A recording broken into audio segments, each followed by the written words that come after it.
નમસ્તે મિત્રો, ફરી એક વખત તમારું ટેક માહિતી ચેનલની અંદર હાર્દિક સ્વાગત છે। તો આપણે કૃષિ રાહત પેકેજ વિશેની આપણે આ વિડીયોની અંદર વાત કરવાના છીએ। તો હાલની અંદર કૃષિ રાહત પેકેજ માટે કપાસ ઓક્ટોબર જે 2024ની અંદર જે લોકોને કપાસના વાવેતરની અંદર નુકસાન થયું છે તેની માટેના ફોર્મ ભરવાનું શરૂ થઈ ગયું છે। તો આ સહાય પેકેજ અંતર્ગત કેટલી સહાય મળશે, આ સહાય પેકેજ અંતર્ગત કયા કયા જિલ્લાઓમાં સહાય મળશે, ઓનલાઈન અરજી ક્યાં ક્યાં કરવી અને ઓનલાઈન અરજી કોને કરવી તે વિશેની સંપૂર્ણ માહિતી આપણે આ વિડીયોની અંદર જોવાના છે। અને ઓનલાઈન અરજી કરવા માટે કયા કયા ડોક્યુમેન્ટ જોવે અને ઓનલાઈન અરજી કર્યા બાદ સાધનિક કાગળો ક્યાં જમા કરાવવા તે વિશેની સંપૂર્ણ માહિતી આપણે આ વિડીયોની અંદર જોવાના છે। તો સૌપ્રથમ તો તમે ટેક માહિતી ચેનલની અંદર નવા છો અને ચેનલને સબસ્ક્રાઇબ ન કરી હોય તો મિત્રો ચેનલને ફટાફટ સબસ્ક્રાઇબ કરી લો, જેથી મારા અપડેટ અથવા તો નોટિફિકેશન મળતી રહે। તો ચાલો આપણે ફટાફટ માહિતી જાણી લઈએ। તો સૂકવવા પાત્ર સહાય અને ધોરણો। તો ખરીફ 2024-25 ઋતુના વાવેતર કરેલા કપાસના પાકમાં 33% કે તેથી વધુ નુકસાન માટે એસડીઆરએફના જે નોર્મ્સ મુજબ વાવેતર વિસ્તાર મર્યાદામાં પ્રતિ હેક્ટર મળવાપાત્ર ₹8,500ની સહાય તેમજ રાજ્ય બજેટ હેઠળ ₹2,500 એમ કુલ 11,000 પ્રતિ હેક્ટરે લેખે એટલે ખાટા દીઠ તમને 2 હેક્ટર દીઠ મર્યાદામાં તમને સહાય આપવામાં આવશે। એટલે કે મિત્રો તમને જે 1 હેક્ટર દીઠની મળવાપાત્ર રકમ તમને કુલ ₹11,000 તમને પ્રતિ હેક્ટર આપવામાં આવશે।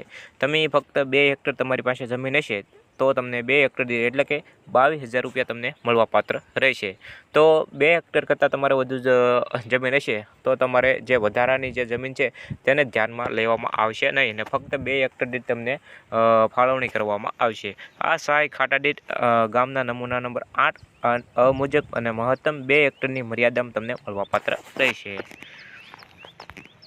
ત્યારબાદ આપણે આગળની માહિતી જાણી લઈએ કે કેટલા વીઘા તમારે જમીન છે અને કેટલી રીતે તમને ફાળવણી પૈસાની કરવામાં આવશે તે વિશેની માહિતી જાણી લઈએ। વાવેતર વિસ્તાર હેક્ટર એટલે કે 1 હેક્ટર દીઠ તમને ₹8,500 તમને જે મહેસૂલ વિભાગ દ્વારા તમને આપવામાં આવશે અને રાજ્યના બજેટમાંથી મળવાપાત્ર રકમ તમને ₹2,500 આપવામાં આવશે। એમ કરીને તમને 1 હેક્ટર દીઠને કુલ મળવાપાત્ર રકમ 11,000 તમને આપવામાં આવશે। અને 0.5 હેક્ટર તમારે જમીન હોય તો તેને 4,250 અને જે રાજ્ય સરકારનું બજેટ ફાળવેલું છે તેમાં 1,250 એટલે કે ટોટલ તમને ₹5,500 તમને મળવાપાત્ર રહેશે। ત્યારબાદ તમારે 0.2 હેક્ટર જમીન હોય તો તમને 1,700 અને જે રાજ્ય સરકાર દ્વારા 500 અથવા ₹1,300 જે રાજ્ય બજેટમાંથી ઉમેરવામાં આવશે, એમ કુલ કરીને તમને ₹3,500 તમને આપવામાં આવશે। જ્યારે 0.1 હેક્ટર એટલે કે ₹850 અને ₹150 એસડીઆરએફમાંથી તમને ઉમેરવામાં આવશે અને જે રાજ્યનું બજેટ છે તેની અંદર તમને ₹250 આપવામાં આવશે। એટલે કે ટોટલ કુલ સરવાળો 22,500 રાજ્ય સરકાર બજેટમાંથી ઉમેરવામાં આવશે અને કુલ તમને મળવાપાત્ર 3,500 રકમ તમને આપવામાં આવશે।